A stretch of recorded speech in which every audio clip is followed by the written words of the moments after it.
एलनाबाद उपचुनाव को लेकर बिगुल बज चुका है। सभी किसी भी पार्टियों ने एलनाबाद चुनाव के लिए वो ताल ठोक दी। इस वक्त हमारे साथ ज़्यादा बातचीत करने के लिए हरियाणा सरकार में कैबिनेट मंत्री जयप्रकाश दलाल साहब हैं। दलाल साहब, चुनाव की घोषणा हो चुकी है, गठबंधन की तरफ से क्या कुछ तैयारियां चुनाव की? नहीं, हम तो हमेशा ही तैयार रहते हैं। लोकतंत्र में जो भी सरकार में हो, विपक्ष में हो, जनता के वोट से बनता है, वो हमेशा चुनाव की तैयारी ही करके रखता है। और ये चुनाव तो ओवरड्यू था, 6 महीने में होना चाहिए था, लेकिन कोरोना की वजह से थोड़ा सा लेट हो गया, 2 महीने लेट हुआ है। तो अब चुनाव हम गठबंधन का जो भी प्रत्याशी होगा, बड़े मेहनत करके जनता के बीच में जाएंगे और अपनी सरकार की उपलब्धियां जो है मनोहर लाल जी के नेतृत्व में जो जो हमने काम किए हैं वो पब्लिक को बताएंगे।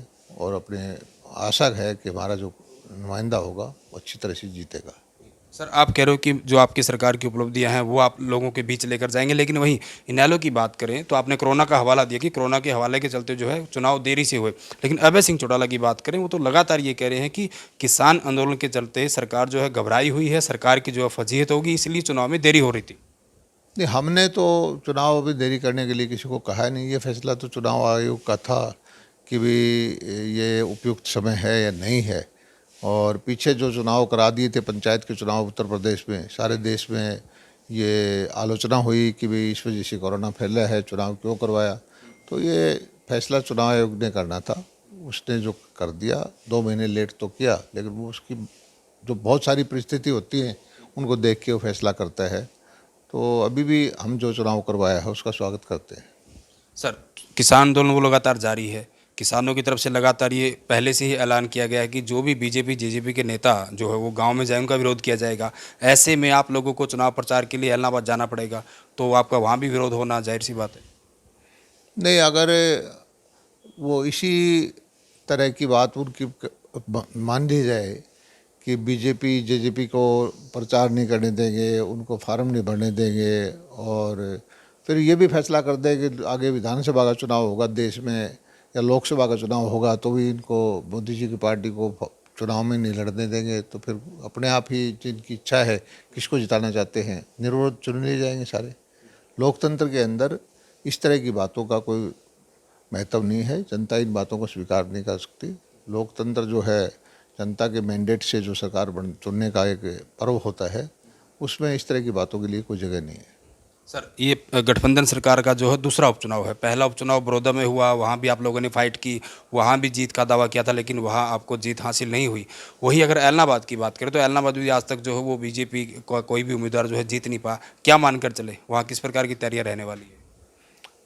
देखिए, जो भी चुनाव लड़ता है वो जीतने के लिए लड़ता है। आमतौर पर पार्टियां जिसके कम वोट आते हैं वो भी कहता है मैं जीतूंगा। हमारी तो चलो फिर भी हरियाणा के अंदर सरकार बनी हुई है। पिछले साल मैंडेट हमने लिया है, 2 बार हमने चुनाव जो है जीत के दिखाए हैं।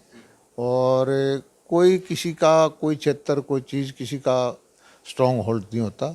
लोग विचार करते रहते हैं परिस्थितियों के हिसाब से, उसी हिसाब से वोटिंग करते रहते हैं।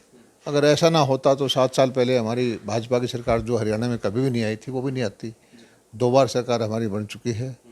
तो कहीं पर भी जनता के आशीर्वाद से हमारा कैंडिडेट पूरे हरियाणा की 90 की 90 सीटों पर जीत सकते हैं। सर, वहीं आप लगातार जो है जीत का दावा कर रहे हैं। अगर हम सियासी गलियारों की चर्चा करें, विपक्ष लगातार इस तरह की बातें कर रहा है कि गठबंधन के पास कोई मजबूत उम्मीदवार ही नहीं है एलनाबाद के लिए। तो मजबूत किसको बोलते हैं? जिसको जनता आशीर्वाद दे दे, वोट दे दे, वही मजबूत हो जाता है।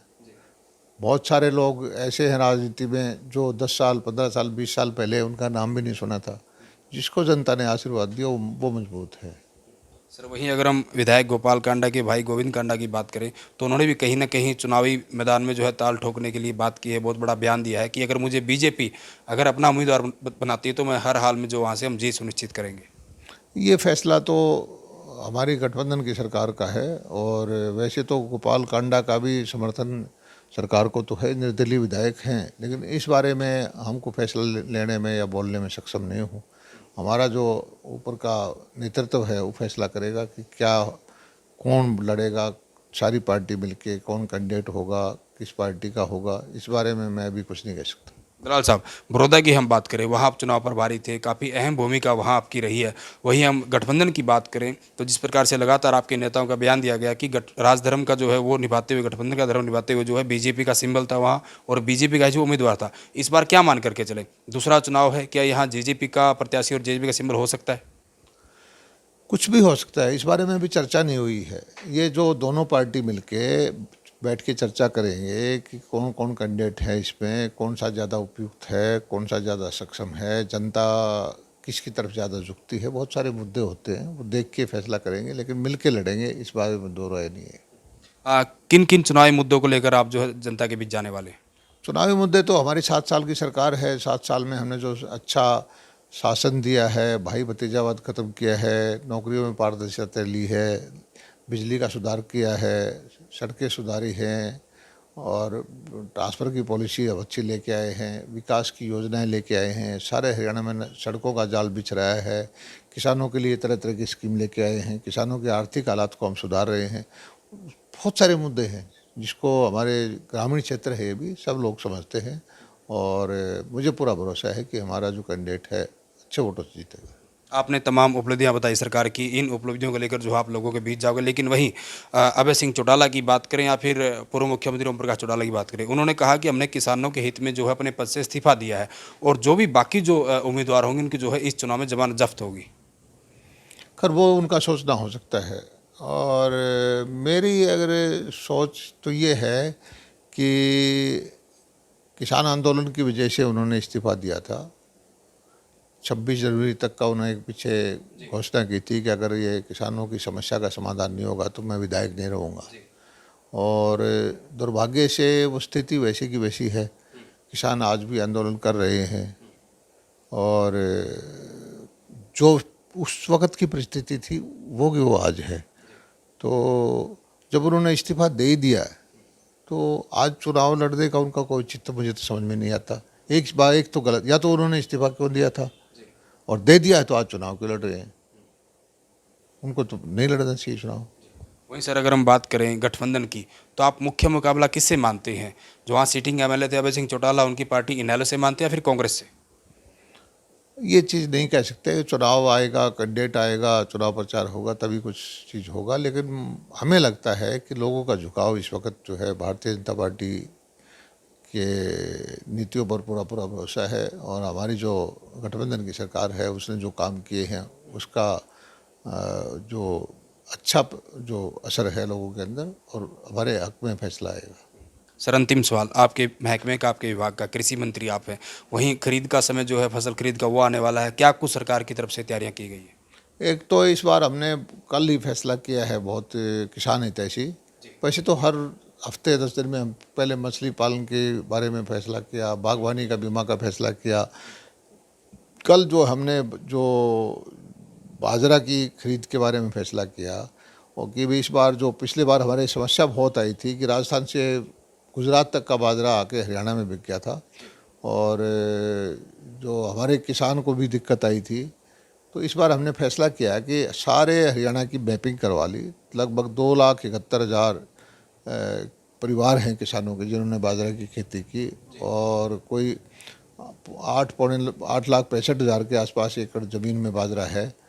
तो उसको आज का भाव बाजरे का बाज़ार में 1,650 से 1,700 रुपये है, बिक रहा है। आज का भाव दिल्ली में भी यही है, और मंडियों में भी यही है, राजस्थान में यही है। तो हमने सोचा कि इसका सीधा किसान को 600 रुपये हम खाते में डाल देते हैं। किसान को डिस्ट्रेस सेल नहीं करनी पड़ेगी, जब इच्छा हो 2 महीने, 4 महीने, 6 महीने में वो बेचे। उसको खाद के और बीज के और पेस्टिसाइड के जो आगे उसको खेती करनी है, सरसों की, गेहूँ वगैरह की, उसका उसको पैसा मिल जाएगा। दूसरा उसको पैसा मिल जाएगा कि जिसने बाजरा छोड़ के मूंग की खेती की है, 4,000 रुपये उसको मिल जाएगा। तीसरा है जो जिसको फसल ख़राब हुई है थोड़ा बहुत, कपास की, मूंग की, बाजरा की, जो बीमा वाले किसान हैं उसको बीमा से भी पैसा मिल जाएगा। इससे लगभग 550-600 करोड़ रुपए तुरंत मिल जाएगा किसानों को। उसको खाद की, बीज की, अगली फसल के लिए जो पेस्टिसाइड की, गेहूँ की बिजाई करनी है, सरसों की बिजाई करनी है, तो उसको कोई दिक्कत नहीं आएगी। जी बिल्कुल। तो ये थे हरियाणा सरकार के कैबिनेट मंत्री जयप्रकाश दलाल, जिनकी तरफ से ऐलनाबाद उपचुनाव को लेकर जो है वो कहीं ना कहीं जीत का दावा किया कि हर हाल में जो वहाँ से गठबंधन का जो है उम्मीदवार वो जीतेगा। हालांकि आने वाला समय बताएगा कि ऐलनाबाद की जनता किसे चुनकर जो है किसे विधायक बनाकर चंडीगढ़ भेजने का काम करेगी। वीडियो जर्नलिस्ट विकास कुमार के साथ सुरेंद्र नैन, बिंदास हरियाणा, चंडीगढ़।